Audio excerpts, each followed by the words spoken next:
ہیں یا ایھا الذین آمنوا اتقوا اللہ حق تقاتہ ولا تموتن الا وانتم مسلمون، اے ایمان والو اللہ سے ویسے ہی ڈرو جیسے اس سے ڈرنے کا حق ہے، اے ایمان والو اللہ سے ڈرو جیسے اس سے ڈرنا چاہیے، اور تمہیں اس حال میں موت آئے کہ تم مسلمان مرو۔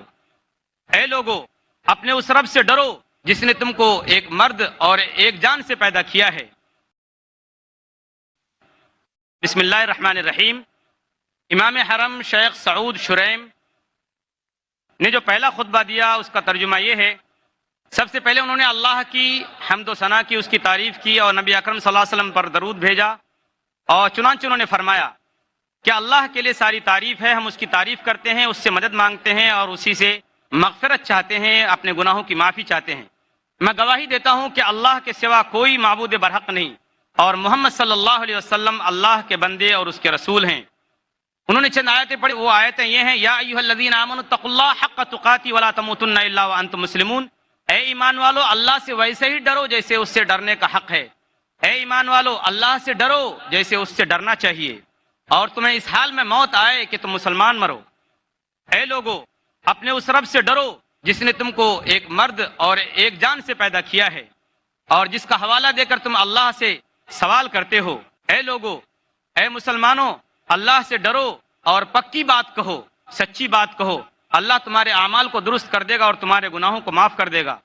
لوگو اللہ نے اس کائنات کی ہر چیز کو، حتیٰ کہ چرند پرند سب کو اس لیے پیدا کیا ہے تاکہ صرف اسی ایک اللہ کی عبادت کی جائے۔ پرندہ سب بند ہو کر اللہ ہی کی تعریف کرتے ہیں، دنیا میں کوئی چیز ایسی نہیں جو اللہ کی پاکی اور اللہ کی بڑائی اور اللہ کی تسبیح نہ بیان کرتی ہو۔ اللہ نے آسمان و زمین اور اس کے درمیان جو کچھ ہے سب اللہ ہی نے پیدا کیا، اور کسی چیز کو اللہ نے بیکار نہیں بنایا ہے۔ اللہ نے فرمایا میں نے انسان اور جنات کو صرف اس لیے پیدا کیا ہے کہ وہ میری عبادت کریں، اور آسمان اور زمین میں جو کچھ بھی ہے وہ کوئی کھیل تماشا نہیں ہے، اور اللہ نے اس کو بیکار یوں ہی پیدا نہیں کیا۔ معلوم ہوا کہ کائنات کی پیدائش اور کائنات کی تخلیق کا مقصد یہ ہے کہ اللہ وحدہ لا شریک کی عبادت کی جائے۔ جو اللہ کی عبادت نہیں کرے گا ذلت و رسوائی اس کا مقدر ہوگی، وہ ذلیل ہوگا۔ اللہ نے آدم علیہ السلام کو پیدا کیا تاکہ زمین میں جانشین رہیں، وہ اللہ کے حکم کو بجا لائیں۔ شیطان انسان کا ازلی دشمن بن گیا، شیطان نے اللہ کی بات نہیں مانی اور انسان نے اللہ کی بات مانی تو اللہ کے نزدیک فرما بردار میں شمار ہو گیا۔ جو بھی اللہ کے ذکر سے اعراض کرے گا، منہ موڑے گا، اللہ کے دین سے بے رغبتی کرے گا، یقیناً دنیا میں سختی اور تنگی کی زندگی گزارے گا، اور قیامت کے دن اللہ تبارک و تعالیٰ اسے اندھا بنا کر اٹھائیں گے۔ اے مسلمانوں اسلام اللہ کی بڑی نعمت ہے، اس لیے اللہ سے دعا کرنی چاہیے کہ وہ ہمیں اسلام کی حالت میں زندہ رکھے، اور جب ہمیں موت دے تو ہماری موت اسلام پر ہو، ہمارا خاتمہ ایمان پر ہو۔ آخر اس زندگی کی قیمت ہی کیا ہے اگر اس زندگی کے اندر اللہ کی اطاعت و فرما برداری نہ ہو؟ اس لیے مسلمان اس وقت پکے سچے مسلمان ہوں گے جب اللہ اور اس کے رسول کی اطاعت و فرما برداری کریں اور مسلمان اور فرما بردار بن کر زندہ رہیں۔ انسان پر جو بھی نعمت ہے وہ صرف اور صرف اللہ ہی کی طرف سے ہے۔ اسلام کی نعمت کا پتہ قیامت کے دن سارے لوگوں کو معلوم ہوگا جب میدان حشر میں جمع کیے جائیں گے اور مومن اور مسلمان کہیں گے الحمدللہ الذی ہدانا لہذا وما کننا لنہتدی لولا ان ہدانا اللہ۔ تمام تعریف اس اللہ کے لیے ہے جس نے ہم کو دین اسلام کی ہدایت دی، دین اسلام کی طرف اللہ نے ہم کو گامزن کیا، اور اگر اللہ نے ہم کو ہدایت نہیں دی ہوتی تو ہم کو یہ سیدھا راستہ کبھی نصیب نہ ہوتا۔ ہدایت کی توفیق صرف اللہ کی طرف سے ہے، ہماری اپنی محنت اور عقل سے نہیں۔ انسانی عقل و ہوشیاری کی کوئی قیمت نہیں اگر اس میں اللہ کی توفیق شامل نہ ہو جائے۔ اللہ نے کہا اے محمد صلی اللہ علیہ وسلم آپ کو اس نور یعنی نور اسلام کا علم نہ تھا، ہم نے ہی آپ کی رہنمائی کی۔ تو رسول اللہ صلی اللہ علیہ وسلم کو نبوت کی سرفرازی سے قبل آپ صلی اللہ علیہ وسلم کچھ بھی نہیں جانتے تھے۔ یہ اللہ ہی کی توفیق تھی کہ اس نور اسلام کی بدولت اللہ تبارک و تعالیٰ نے آپ کو خاتم النبیین بنایا، تمام نبیوں کا خاتم بنایا، اور اللہ تبارک و تعالیٰ نے محمد صلی اللہ علیہ وسلم کو عظیم مقام پر، بلندی کے مقام پر سرفراز کیا۔ اللہ پر ایمان، رسولوں پر ایمان فرشتوں پر ایمان، کتابوں پر ایمان، آخرت پر ایمان، تقدیر پر ایمان، یہ ایمان کے بنیادی حصے ہیں۔ ایک مسلمان کے لیے ایک لازمی اور ضروری شے یہ ہے کہ وہ تمام رسولوں پر ایمان لائے۔ یہ دین حق ہے اور امن و سلامتی اور شانتی کا دین ہے۔ ہمیں کوئی پرواہ نہیں ہے کہ دنیا کے اکثر لوگ اس پر ایمان نہیں رکھتے، لیکن یہ ہمارے لیے کافی ہے کہ ہم اسلام کی روشنی سب کے لیے واضح کریں، اور سب کے لیے اسلام کی یہ روشنی بالکل واضح ہے، جو آئے جو چاہے اسے قبول کرے۔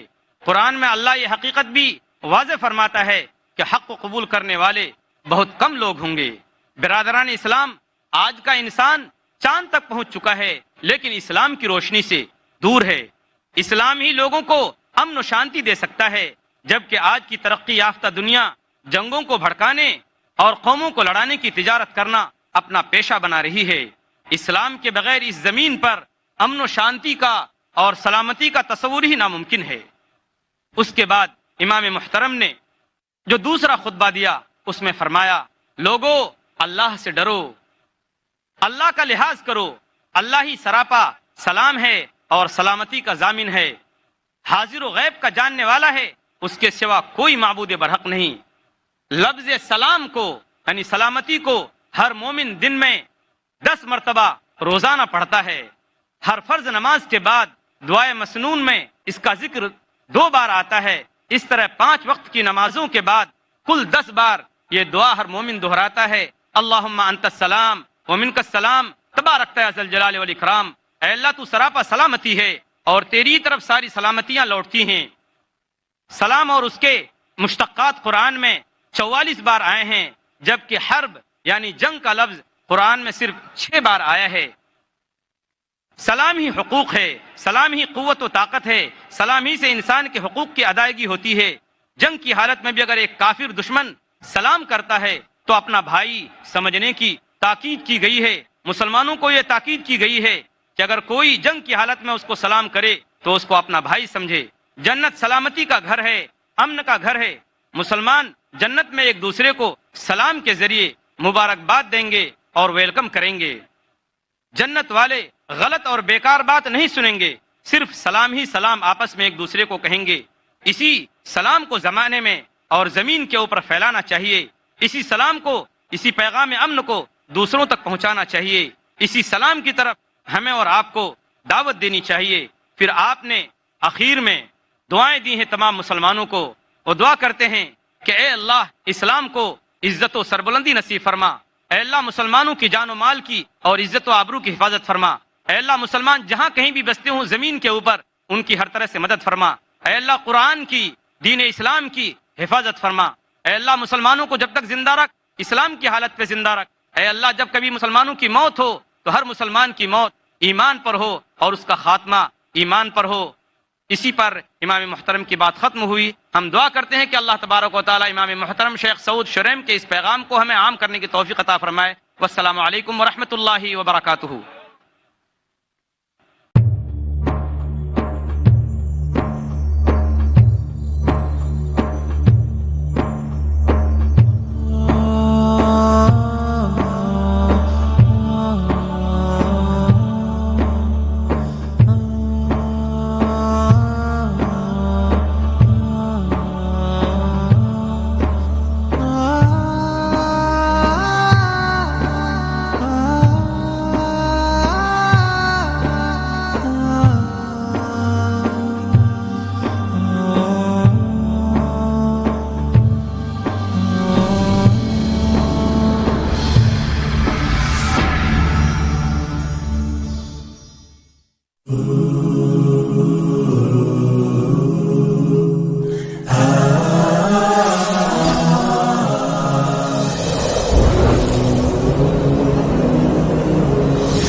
دو جہاں کا آخری پیغام دنیا کے سارے انسانوں کے نام۔ ذلك الكتاب لا ريب فيه هدى للمتقين